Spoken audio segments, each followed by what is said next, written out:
Welcome, everybody. It's your boy, Craig D. Hendricks with Just Sports. Little Mariah Carey there. And I'm amped up. Cavs have swept. Golden State Warriors have swept. So what do we got now? Two teams with a lot of rest waiting for an opponent. That's what we have. That no one expects to beat either the Cavs or the Warriors. But be careful. Stranger things have happened. And I'll tell you what has never happened is a trifecta in the finals.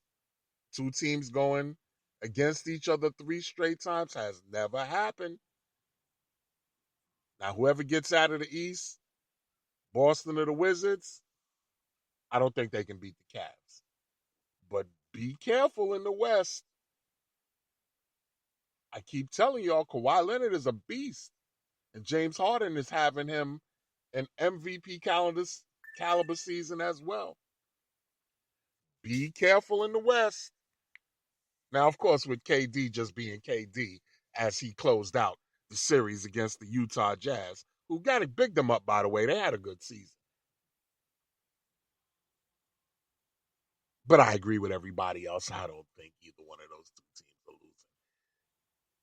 I think it's going to be Cavs Warriors. And I said a long time ago, I think the Cavs go back to back. LeBron James, you need another name for him. King, maybe the ruler. Maybe the dynasty or something.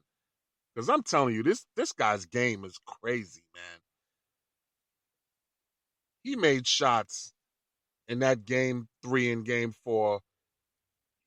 You know, it looks like he hasn't been playing 14 years in the league. We won't consider all the AAU and all of that stuff and high school championships. LeBron has been balling for a long time.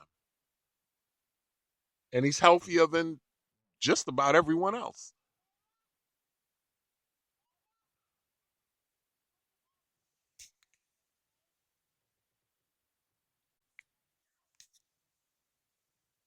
Not a big question everybody's asking is this bad for the NBA?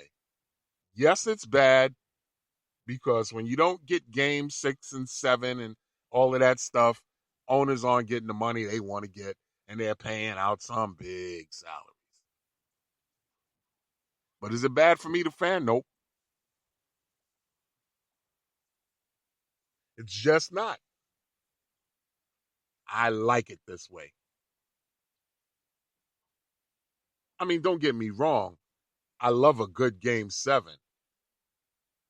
But when it's just clear that two teams are way better than everybody else, let's just get that on as fast as we possibly can and go from there.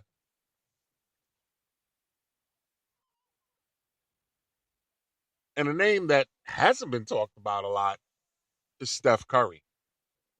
Have we forgotten he's the back-to-back MVP? And I tell you, his game is cooking.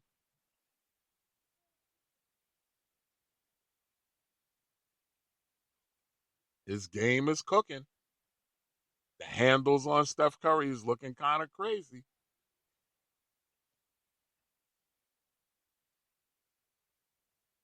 And that's the thing. The best players get better in the off season. Like Michael Jordan always got better.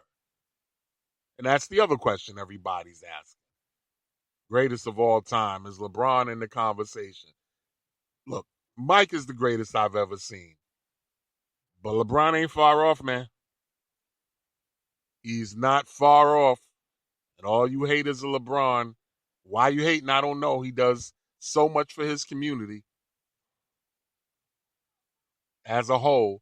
I mean, this is a guy giving college tuitions away to like many, many kids.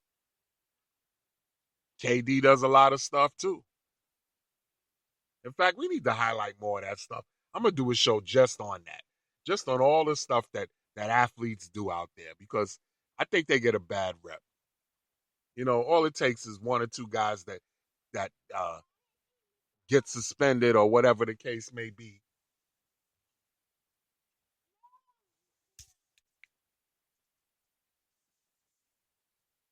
And as I said, LeBron is in the conversation. Oh, Mike won 6 titles. Okay, he did. Look, Michael Jordan broke my heart more than enough times as a Knicks fan. So, in full disclosure, I hate Michael Jordan. I just do. I respect him. I don't know him personally. As a fan, and that's what this show is really all about. It's about the fans. I hated Michael Jordan. Like I don't even know if I were to meet him now, could I really look him in the eye and be like, "How you feel, Mr. Jordan?" Like really, I would probably just have to walk back past him like, I'm just kidding. I would shake his hand. But that's how many times he broke my heart. I mean, like, really, I'm still seeing shots in my head. I got to see Michael Jordan live once, and he was phenomenal. I mean, phenomenal. Larry Bird was just as good in that sense. I mean, just, these guys, you could tell the confidence they had in their game. The great ones, you see that. It's like they're always in control when everyone else around them isn't. But LeBron is doing great things, man. And KD, I don't blame him. Although I hate the fact that he joined the best team in the league. I don't blame him, man, because he's phenomenal. I followed KD while he was at Texas. I used to work a security job, and for whatever reason, in Raleigh, North Carolina, and the job was in a neighboring town. For whatever reason, on my way to work would always be the Texas game. Like, I have no idea why that was. So I've been following him since then. But if you're KD, you gotta feel like guys like Ewing and Barkley probably feel.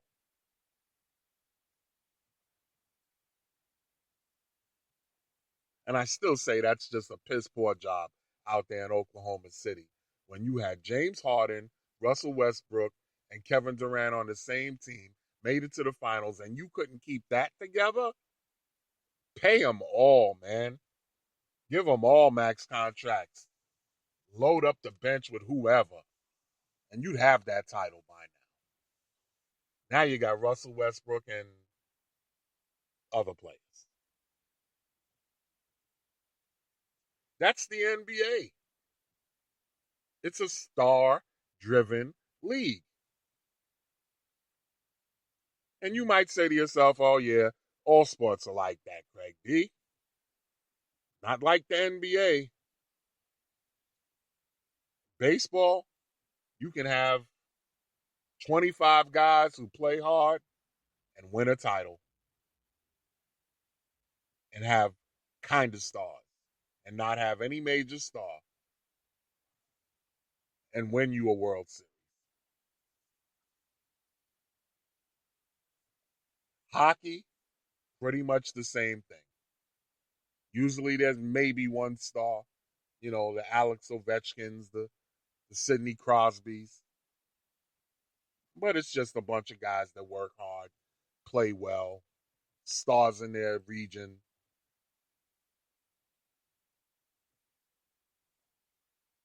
Wayne Gretzky was the exception. Gordie Howe was the exception. Some of those old Islander teams with Mike Bossy and Billy Smith and stuff, that team was an exception. NBA is star driven. You get a star, you get a LeBron, you get a KD, you pay them and you keep them happy. If you have to get them maid service to clean their house, you do that. You don't let them walk away and say, I need a chance to win.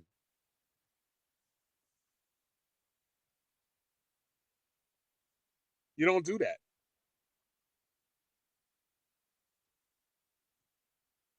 What do you think? Who's going to win the title this year? I want to know what you think. Reach out to me at justsports@yahoo.com, at Craig Hendricks on Twitter.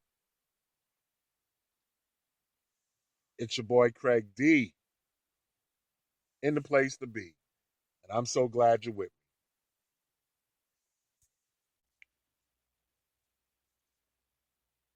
It's a good time to mention our sponsor. Men, don't wait until it's too late to take care of the ones you love. I want you to reach out to an agent who truly cares at success, the number 4, you and yours.com. And let them show you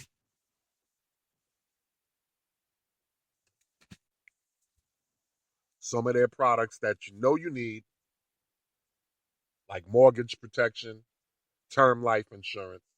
If you live in the Triangle area, guys, this is a must do. None of us know when that day comes. Reach out. Success, the number 4, you and yours at gmail.com.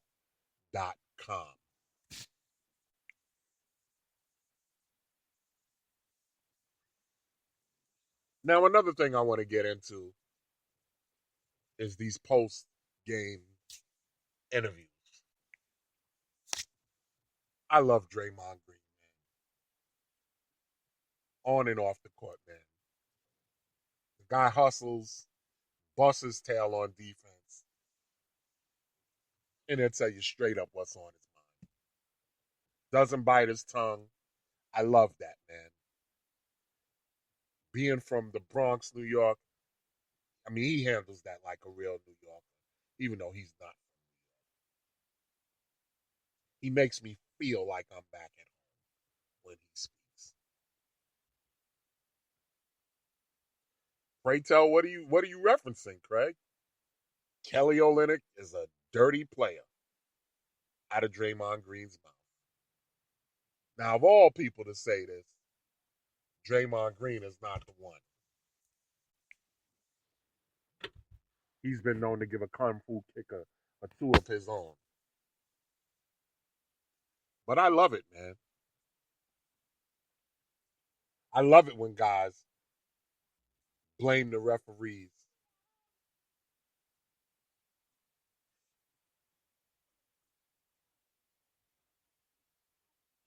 for losing, like Isaiah Thomas. You know, they're allowing all this holding and grabbing. You know, I'm not the one to like falling, being knocked on the floor. Come on, Isaiah. Come on, man. This is the playoffs, man.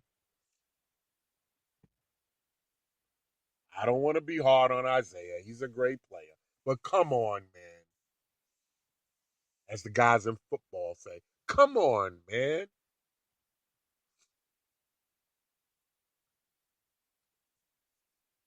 So when your game ends tonight, listen to the post game.